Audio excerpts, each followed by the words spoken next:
WNYC Studios is supported by Odoo. When you buy business software from lots of vendors, the costs add up and it gets complicated and confusing. Odoo solves this. It's a single company that sells a suite of enterprise apps that handles everything from accounting to inventory to sales.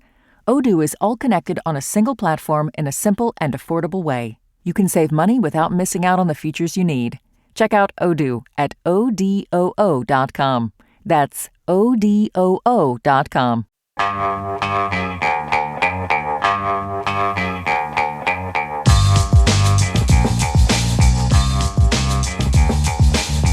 Brian Lehrer on WNYC. In case you hadn't noticed, it's budget season in New York and New Jersey. New York State is deep into negotiations with an April 1st deadline, negotiations around Mayor Mamdani's tax hike proposals and other things. We've been talking about those. In New Jersey, controversies are focusing on things like property tax rebates, pensions, and how to compensate for cuts from the Trump administration. New Jersey's process kicked off last week, and Governor Sherrill presented her first budget to the legislature, working toward a July 1st deadline. She characterized it here. This is an affordability budget. There's the headline. According to her, this is an affordability budget. It comes to $60.7 billion. It adds education funding. It gives and takes a little on property tax refunds and lets Cheryl say she hasn't gone back on her promise not to raise taxes. To go into more detail on what's in there and how the legislature is responding and what you think, New Jerseyans, will open up the phones and the text thread for you. We're joined by Michael Saul Warren, who covers New Jersey for WNYC and Gothamist. Hey, Michael, welcome back to the show. Hey, Brian. Thanks for having me. And I will say you've been here before, but this is your first time, I think, as a coworker. So welcome to WNYC. Great to have you on board, really, in our news team. Overall, how does this budget compare to last year's? I've seen the word record in headlines, so I'm guessing it's bigger. I'm sure this is a topic of conversation. If she says it's an affordability budget, is it affordable for the taxpayers? Yeah, it's a record in the sense of if you long jump a centimeter further than you did last week, that's a record too. It is up slightly to $60.7 billion. The current fiscal year is $58.8 billion. So really it grew less than the rate of inflation. So I've been saying it stayed pretty flat. The goal is certainly affordability.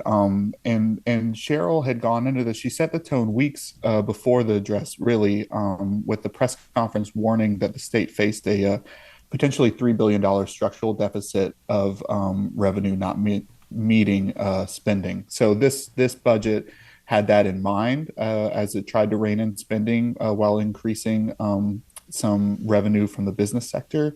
And now she's halved that projected deficit to about $1.6 billion. What's the biggest controversy that's breaking out so far? So far, most of the discussion has been focused on the property tax relief side of things. Property tax is always a big deal in New Jersey, and there's a number of state programs that aim to help people, deal with that cost in their life. There's a relatively large new program called Stay in J that was created by law in 2024 and started sending out its first checks last month. The goal, Stay in J tries to help seniors specifically tackle their property tax burdens. It pays out under the current setup up to $6,500 for seniors that have household incomes up to $500,000. It's an expensive program, and Cheryl wants to kind of trim it down by scaling that income limit for eligibility down to $250,000 and cap payouts at $4,000. The administration says this would save the state $500 million and still keep 90% of New Jersey seniors getting benefits from it. But it's unclear how this is going to play out in the legislature. Stay in J was the pride and joy of Assembly Speaker Craig Coughlin, and he has not had much to say about it publicly yet. But it's setting up quite the intra-party fight to start the process. What does the name Stay NJ supposed to represent to people in the state? You know that in New York, they're having this big debate over the Mamdani proposed tax hikes and saying, oh, if you increase the income tax on people with $1 million or more incomes, they may not stay in New York. Whether that's true or not, is the big subject of debate, but that's the debate.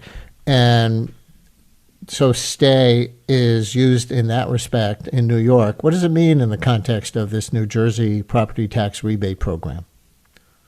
Yeah, it's the same kind of feeling, but in New Jersey, there's a lot of emphasis, particularly in recent years, on helping seniors stay in New Jersey, and that's what this program is really focused on. It's not the only one. There's other older property tax relief programs that were geared towards seniors, but the concern has really been that you've got these folks that are on fixed incomes, and the cost of living, not just their taxes, but all sorts of things are going up all around them. And they don't necessarily want to leave, right? They've got their families here, and their long societal ties. But they feel priced out in New Jersey increasingly. So that was the goal. Stay in J was to help seniors stay in NJ.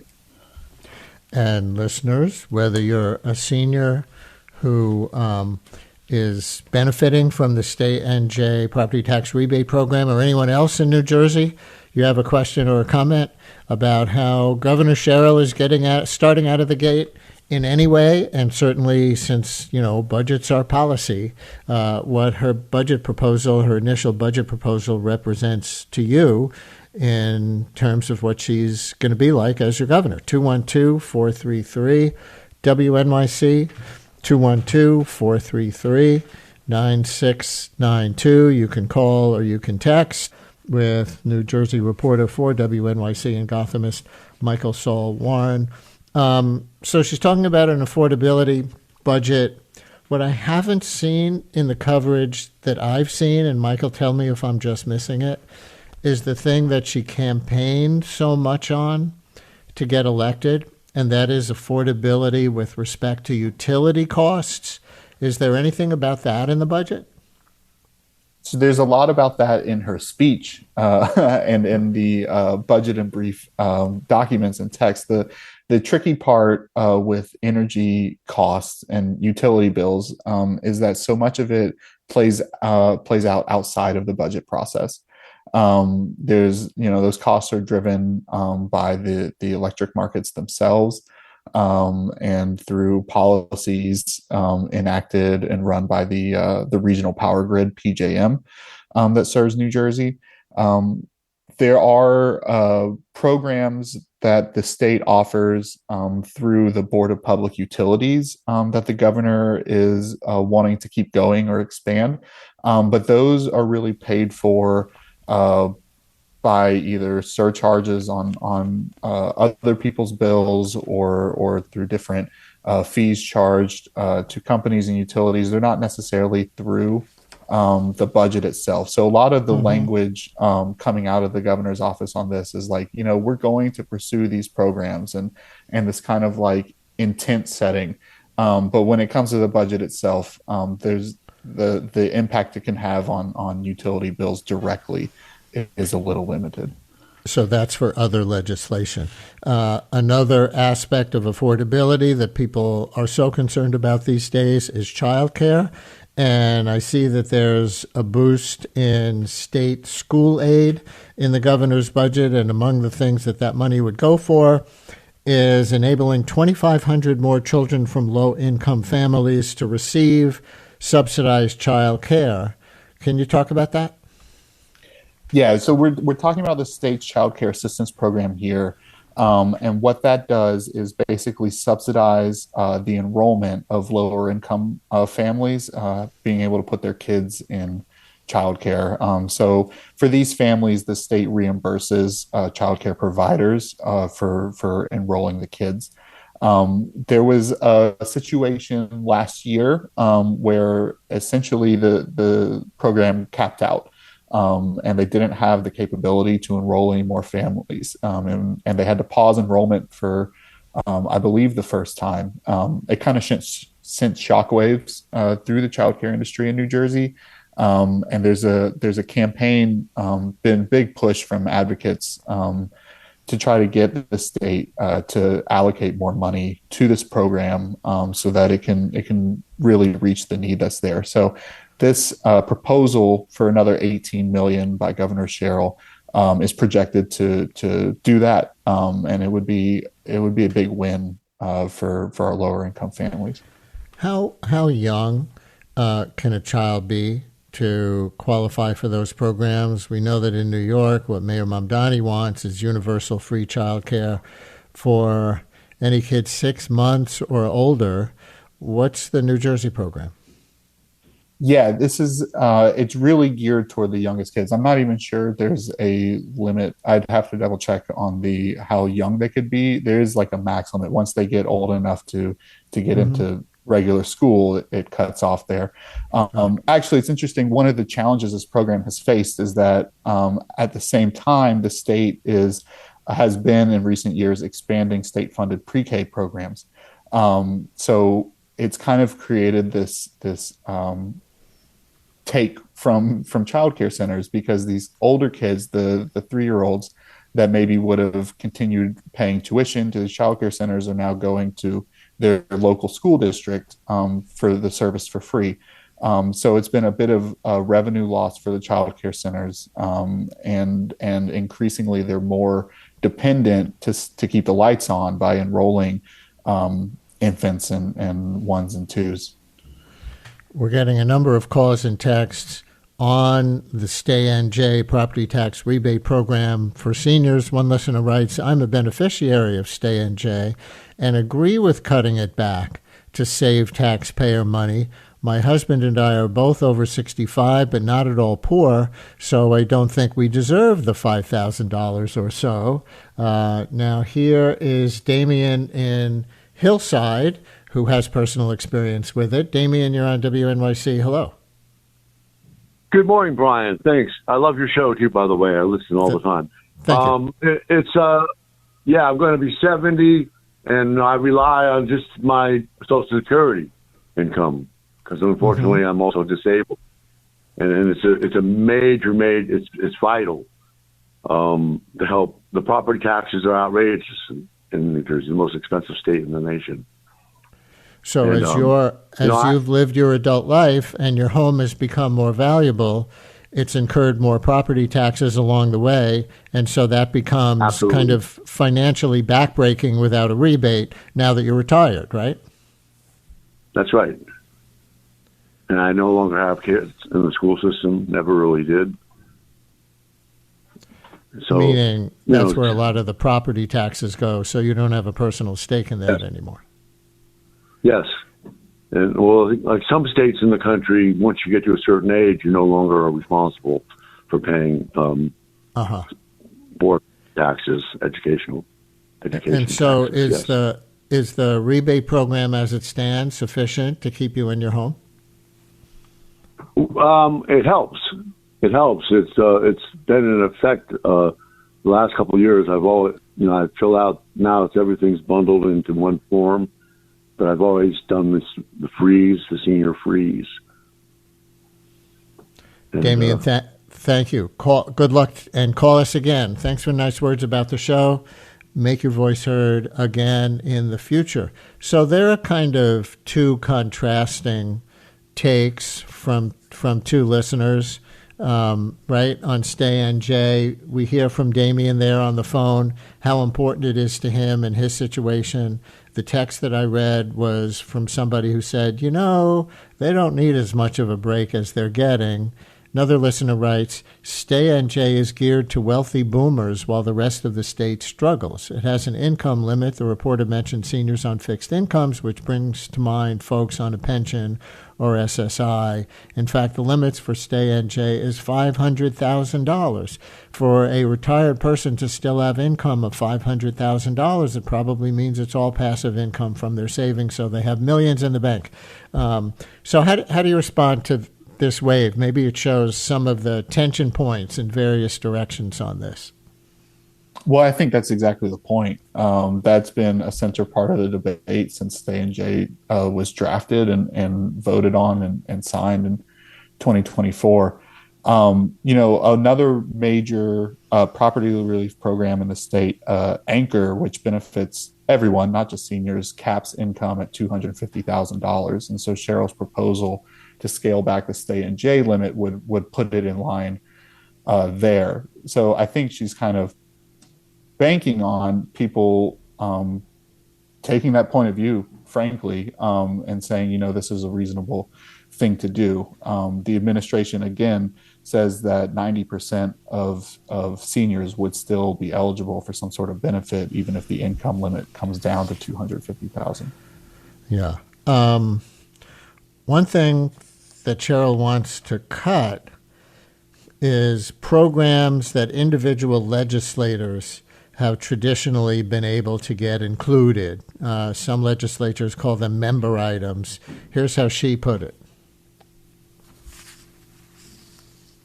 In the final working days of the last administration, New Jerseyans were stuck with nearly $3 billion in extra spending, $2.5 billion in corporate tax breaks, and $240 million in giveaways.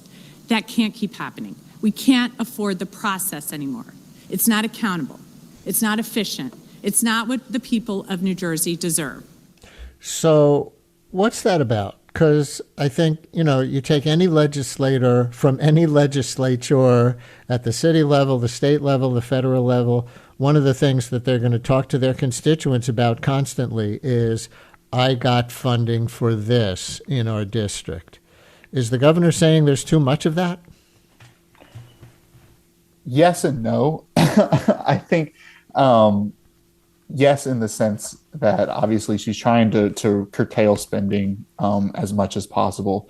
But I don't think she's necessarily taking aim at specific things yet. Her speech didn't call out too many specific items, although she did point out some last minute tack-ons in lame duck last year.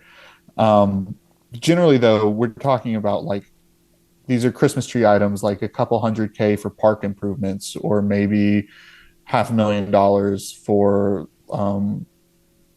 a foundation funding or something like that. A lot of times even less, maybe $100,000 or less, but they add up. There's a ton of them. I think that a big part of the frustration with the governor and people outside of power, but across the political spectrum, is how these have been handled in New Jersey for as long as I've been in the state, which is that it's a very opaque budget process. Much of the negotiations among top legislative leaders and the governor's staff happen behind closed doors throughout much of the budget process. The trend in recent years has been that the budget bill is only introduced days or hours before the June 30th deadline and the end of the fiscal year. And that kicks off this rushed voting process where there's little time for the public to gain any real insight as to what's been tossed in and what's about to be approved for spending. So I think that kind of transparency issue is really at the heart of what Sherrill is saying there. Hey, before you go, let me read a couple of texts that respond to one thing that a previous caller said, and that's that in some localities, seniors who would presumably no longer have kids in the public schools don't have to pay the property taxes that go to the education systems locally. So one person writes, just because you don't have kids in the school system anymore doesn't mean you get to stop participating in the society you reside in by not paying your taxes. There are still kids who need it. And someone else writes, everyone, regardless of their child status, has a vested interest in the education system. We all require an educated populace. So is that the case anywhere in New Jersey, as far as you know, or is it an active debate in the way that the caller referenced it? I am not aware of any place in New Jersey that opts people out of their local property taxes if they don't have kids in the system. If anything, I mean, we know that school spending is the number one driver of property taxes in the state, and that the state's single largest expenditure every year is state aid to school districts to help defray those local property taxes. I mean, there's $12.4 billion proposed in this budget for just that. So I would be if anybody knows of a district where people are allowed to opt out of paying their local taxes because they don't have kids enrolled in the schools in New Jersey, please let me know. Huh. Do you want to give serious question as we run out of time? Do you want to give an email address or anything for, now that you're on the New Jersey beat for the station, for people to send you any kind of tips? Absolutely. If you live in New Jersey and you want to talk to me, my first initial is M, and the last name is Warren, Warren, M Warren at WNYC.org. That's Michael Saul Warren, who now covers New Jersey for WNYC and Gothamist. We'll talk to you a lot. Thanks for having me, Brian. Since WNYC's first broadcast in 1924, we've been dedicated to creating the kind of content we know the world needs. Since then, New York Public Radio's rigorous journalism has gone on to win a Peabody Award and a DuPont Columbia Award, among others. In addition to this award-winning reporting, your sponsorship also supports inspiring storytelling and extraordinary music that is free and accessible to all. To get in touch and find out more, visit sponsorship.wnyc.org.